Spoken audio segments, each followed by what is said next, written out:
Jadi alangkah baiknya ketika ada kondisi di mana anak itu ngorok, itu coba dilakukan positioning atau posisinya itu diperbaiki. Miring atau seperti apa ya dok? Oh ya, nah, itu bisa terjadi karena memang bisa adenoid atau amandel.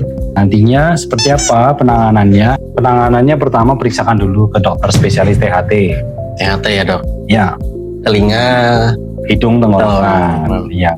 Terus sekarang ada THT KL, THT kepala leher. kepala leher. Nah nanti dari situ setelah diskusi konsultasi baru nanti diperiksa dapatkan apa nih, apakah anak ini ada alergi, adakah ada mandel, adenoid atau apa. Karena ketika hal tersebut tidak dilakukan penanganan, nantinya akan mengganggu kualitas tidur dari anak tersebut. Nah yang sebelumnya kalau Ya. tidurnya nggak cukup, akhirnya Ya, pertumbuhan otak, mood, konsentrasi, pertumbuhan fisik itu juga akan terganggu. sangat berpengaruh. Ya, sangat berpengaruh.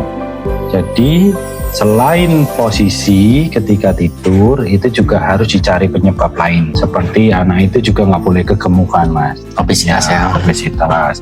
Itu nanti juga harus diperiksakan tuh ke dokter spesialis anak untuk melihat body mass index-nya. Idealnya pada anak-anak itu berapa.